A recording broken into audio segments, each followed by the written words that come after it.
Good evening, everyone. So, today we dive on a journey into the world of whistleblowing. That's an essential aspect for corporate ethics and public accountability. So, I would like you guys to know the importance of whistleblowing and explore the various type of whistleblowing protections and examine the jurisdictional nuances of whistleblowing laws that are available in Canada, US, and UK. Talking about COVID-19 epidemic, many well-known scandals like leaks, the Panama Papers, the Cambridge Analytics were based around people who told the truth. The problems and the chaos caused by the COVID-19 spread over the last 15 months have made it easy for fraudsters and wrongdoings for happening in the companies and the corporates, which shows how important strong reporting systems are. Since the global lockdown started in 2020, many companies' normal ways of supervising employees, which could have caught misconduct early, were likely interrupted by the working style switching of remote working, and that made possible for misconduct to go unnoticed. And since the financial crisis of 2008 and other big market shocks, whistleblowing programs have been a standard in business and regulators expect them to be used properly. So let's kick things off by understanding why whistleblowing is critical mechanism in a modern society. I'll try to give an example of implementing a case study of Enron scandal, which was based in USA. It's one of the most infamous cases that highlighted the importance of whistleblowing in the Enron scandal in the United States. Enron's internal whistleblower, Sharon Walkins, were her name, raised concerns about accounting irregularities and fraudulent practices within the company. Her courageous actions eventually led to exposure of one of the largest corporate frauds in the history, demonstrating how fraudsters can uncover wrongdoing and protect stakeholders. There's different type of stakeholder protections. Uh, let's talk about internal reporting. Internal reporting allows employees to raise concerns within their organizations. Take the case of a Canadian engineer, Cynthia Vanier, who internally reported corruption allegations related to a Canadian mining company. I won't reveal the name, that was based in Mexico. This illustrates how internal reporting can initiate investigations and corrective actions. Then I'll talk to about external reporting. External reporting involves disclosing information to an external authorities or the media, which could act as a very good point of exposing a big scandal or a fraudulent activity going on in corporate world if you cannot take direct actions. So there's an exemplary case of based in UK, that is of Dr. Raj Mattu, a whistleblower who exposed the patient safety concerns in a hospital. Dr. Mattu external disclosures led to reforms in healthcare practices, emphasizing the impact of external reporting. Then I would like to talk about these legal protection acts that safeguard the whistleblowers from retaliation. And in let's say in case of Canada, there was a guy named Richard Bistrong, stands out Bistrong, a former international sales associate. He cooperated with authorities in a major bribery investigation Canadian law case, such as Public Servant Disclosure Protection Act, provide protections of whistleblowers like Bistrong, who is assisting in an exposing corruption act. There's whistleblowing protection acts in USA. I'll dive into all the things that USA has implemented currently, starting with the most important case that we have discussed in the class as well. Edwin Snowden's case, the whistleblowing activities regarding mass surveillance by the National Security Agency, also known as NSA, sparked global debates. Legal frameworks like the Whistle Protection Act and the False Claims Act offer avenues to whistleblowers like Snowden to disclose classified information while being shielded from reprisals. So there are different laws that USA has regarding to whistleblowing, that with people who are doing wrongdoings. There's an act called Sarbanes-Oxley Act and a Dodd-Frank Act. I'll talk about these two acts. So there's the Sarbanes-Oxley Act was passed in 2002, and it protects workers at publicly traded companies who report theft, bad financial management, or other violations that are happening at the corporate level. It stop revenges and let's take people who blow the whistle get rewards like getting their jobs back and getting paid back the same amount that they were getting paid earlier. And talking about the Dodd-Frank Act, this law was passed around 2010, giving the SAC a strong program for people who want to report wrongdoing. It gives people to reason to tell the SAC about the violations of security laws and offers financial rewards for such informant measures that are worth more than $1 million, which is very good amount of money that motivates people to talk about fraudulent activities or wrongdoing that is happening in the corporate.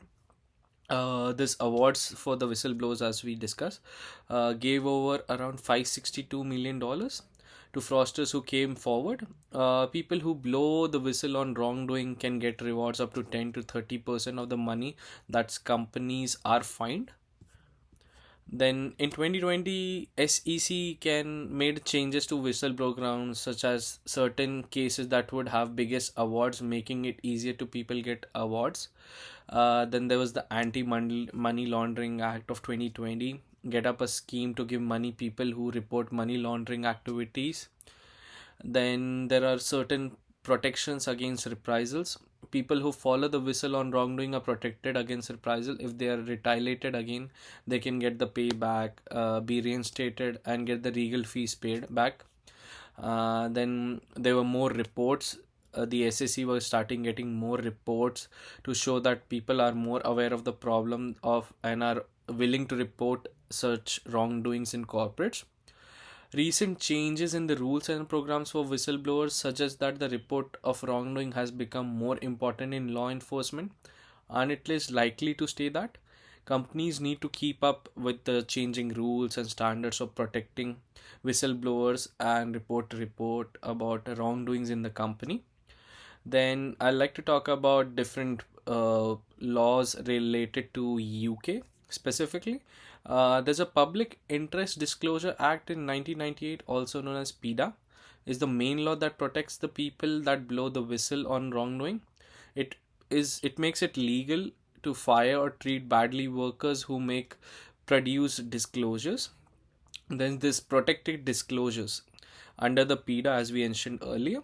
Protected disclosures is any information that a reasonable person believes to show a wrongdoing, such as a criminal offense, not following the law, miscarriages of justice, danger to health, death, reason with financial issues, damage to the environment, and whatnot.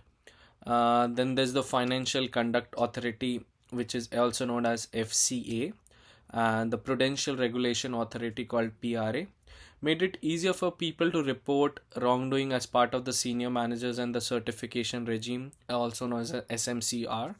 This was done to improve the attitude and governments in the financial service industries, where we can see since 2008 there's been a lot of scam involving banks, which have been using different loopholes of the government exercises for using benefits to help people withdraw money much more than they are capable of. Then there's large banks, which building societies and insurers must choose a whistleblower's champion who is in charge of keeping an eye on these policies and whistleblowing, writing an yearly report for the board. There's private reporting also used by UK, which can blow using help of disclosure of third parties like the media, but only in certain situations. The FCA Principle 11 and specifically PRA Fundamental Rule 7 based in UK laws have duties to conduct the blowing of whistle, like keeping the right system in place for reporting problems and teaching staff how to do the jobs. Uh, there's been certain events related to FCA where campaign aims to get people report possibly wrongdoings directly to the FCA by stressing the importance of protecting the privacy and giving more support to people who like to blow the whistle but won't like to reveal their identities.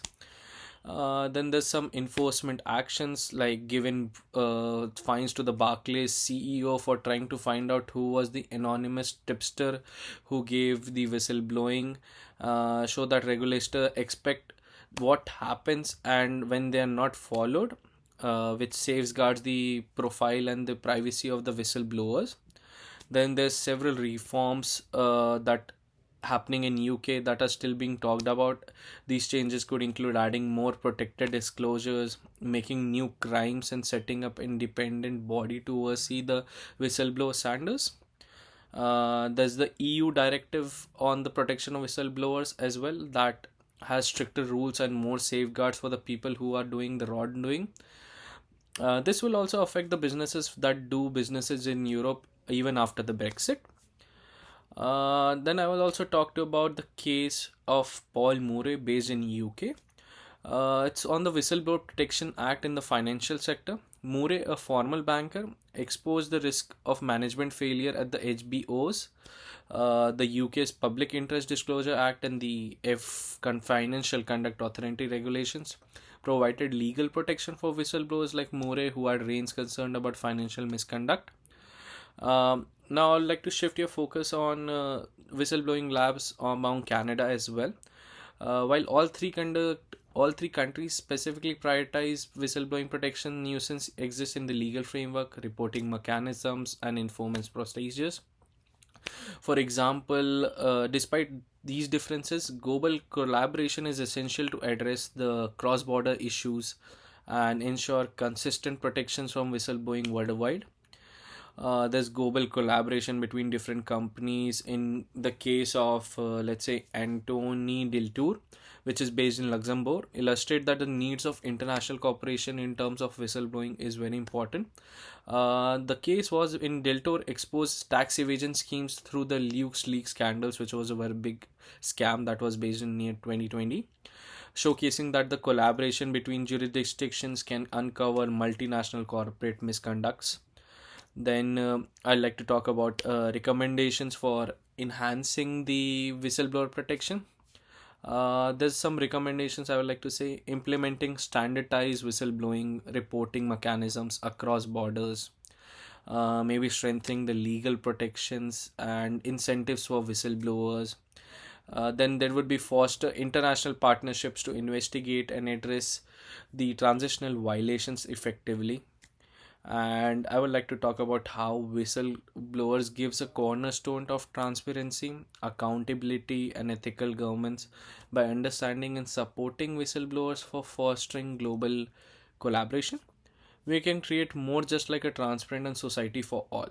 In a society where everybody wants to expose the reality of big corporates of how they are using loopholes and filling up big pockets for the benefit of their own, and it just not goes for corporates, it can goes for the governments like US, UK, and Canada that themselves have to incorporate whistleblowing activities to for say for the safety of public, for the interest of the public, and the freedom of knowledge of act that everybody should aware. Like the NSA was hiding evidences of how their surveillances are being used to track people, and people should have the right of information of knowing that they've been tracked. And whistleblowing by Snowden and these people like Andrew and Snow is just small examples of how people are getting aware of how whistleblowing can help the world be a better place. And this is how I would like to conclude. Thank you for joining me on this enlightening journey. And remember, the power of whistleblowing lies in each one of us. Thank you.